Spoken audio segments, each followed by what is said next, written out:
ಆತ ತನ್ನ ಪಾಡಿಗೆ ದ್ವಿಚಕ್ರ ವಾಹನದಲ್ಲಿ ಹೋಗ್ತಿದ್ದ. ಏಕಾಏಕಿ ಎದುರಾಗಿದ್ದು ಯಮಸ್ವರೂಪಿ ಗುಂಡಿ. ನಡೆದಿದ್ದು ಘನಘೋರ ದುರಂತ. ಆದರೆ ರಾತ್ರಿ ಕಳೆದು ಬೆಳಗಾಗುವಷ್ಟರಲ್ಲಿ ಆ ಡೆಡ್ಲಿ ಸ್ಪಾಟ್ನ ಲುಕ್ ಕಂಪ್ಲೀಟ್ ಆಗಿ ಬದಲಾಗಿ ಬಿಟ್ಟಿತ್ತು. ಈ ಕುರಿತ ಒಂದು ರಿಪೋರ್ಟ್ ಇಲ್ಲಿದೆ ನೋಡಿ.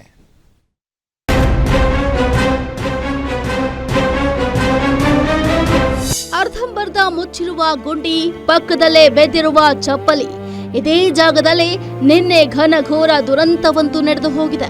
ಬೆಳಿಗ್ಗೆ 11 ಗಂಟೆಯ ಸಮಯವದು.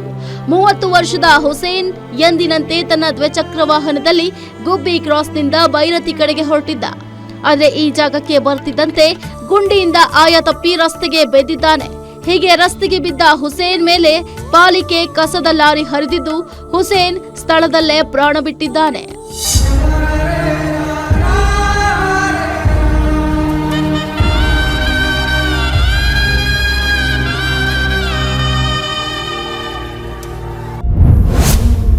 ಒಂದು ವರ್ಷದಿಂದ ಮನವಿ ಮಾಡಿದ್ರೂ ಗುಂಡಿ ಮುಚ್ಚದ ಪಾಲಿಕೆ.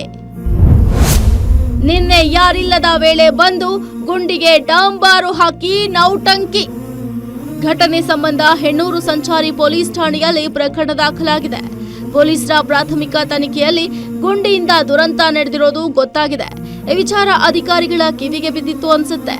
ರಾತ್ರೋರಾತ್ರಿ ಯಾರು ಇಲ್ಲದ ವೇಳೆ ಬಲಿ ಪಡೆದ ಗುಂಡಿಗೆ ಅಧಿಕಾರಿಗಳು ಡಾಂಬಾರು ಸುರಿಸಿದ್ದು ಸ್ಥಳೀಯರು ಆಕ್ರೋಶ ಹೊರಹಾಕ್ತಿದ್ದಾರೆ. 1 ವರ್ಷದಿಂದ ಮನವಿ ಮಾಡಿದ್ವಿ, ಆವಾಗ್ಲೇ ಈ ಕೆಲಸ ಮಾಡಿದ್ರೆ ಪ್ರಾಣನಾದ್ರೂ ಉಳಿತಿತ್ತು ಅಂತ ಸ್ಥಳೀಯರು ಸಿಟ್ಟಿಗೆದ್ದಿದ್ದಾರೆ. ಅಧಿಕಾರಿಗಳ ನಿರ್ಲಕ್ಷ್ಯಕ್ಕೆ ಅಮಾಯಕ ಜೀವವೊಂದು ಬಲಿಯಾಗಿದೆ. ಏನೋ ಈ ರಸ್ತೆಯುದ್ದಕ್ಕೂ ಗುಂಡಿಗಳಿದ್ದು ಇನ್ನೆಷ್ಟು ಬಲಿ ಬೇಕು ಅಂತ ಸ್ಥಳೀಯರು ಕಿಡಿಕಾರ್ತಿದ್ದಾರೆ. Charan Moodbidri, metro bureau, Guarantee News, Bengaluru.